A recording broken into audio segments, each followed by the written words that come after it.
thank you very much for joining us today. Thank you. How you view the whole ICT industry and its effect on daily life. Well, it is a revolution, digital revolution that has come to stay, and not only for Malawi, but the world over. For Malawi in particular, with our young generation, 70% of our population are youth who are more hooked into ICT. Talk about all these gadgets, smartphones, computers, and so on and so forth. So yes, the advent of ICT in Malawi is a giant leap, which we have embraced as a government. Yeah. And so when you look at the state of development of ICT in Malawi, obviously young populations all over the world are engaging with technology in a way that elder generations don't really understand. Do you see that development in Malawi happening as well?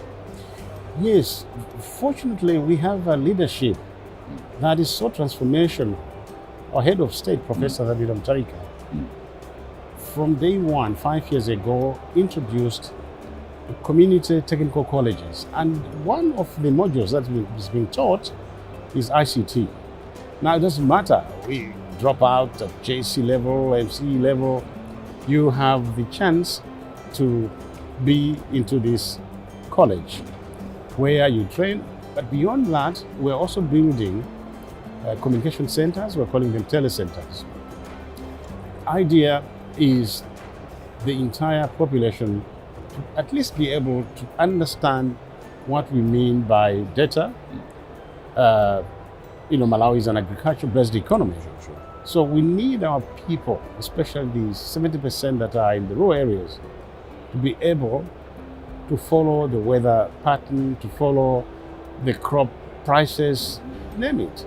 That's one area. The other area is obviously setting up of small and medium-scale enterprises, where once we train them, they go back into their rural settings, community centers, rural growth centers.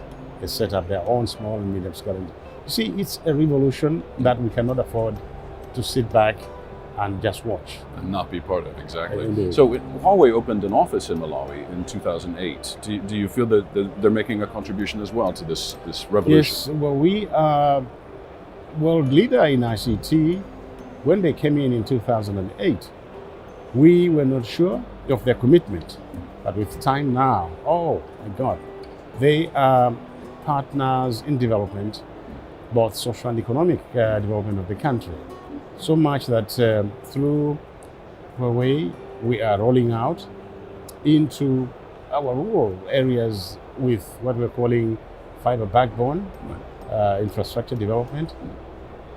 The idea is to make sure that each one of our people has access to internet, that the network has got to be all over, for the very reason that I talked about earlier on.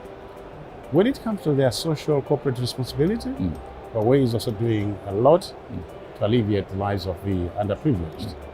But to get back to the economy, through ICT, with the steps that Huawei are advancing, we see even our economic development having an impact, their role having an impact on our economic development. So much that today there's a lot of savings in terms of time spent to and from the bank, time spent to communicate with your people in the villages due to the advent of this ICT. And so when you say that there's also a social impact as well, not just in terms of time spent and economic impact. You do feel that Huawei is doing something worthwhile in Malawi? Absolutely. Socialization through Facebook, the Twitters, you talk about the WhatsApps. A lot is happening. In fact, we were joking the other day to say in churches we should not allow our people to walk in with their cell phones, because the focus is completely shifted from the spiritual preaching to these things. So Huawei is the leader.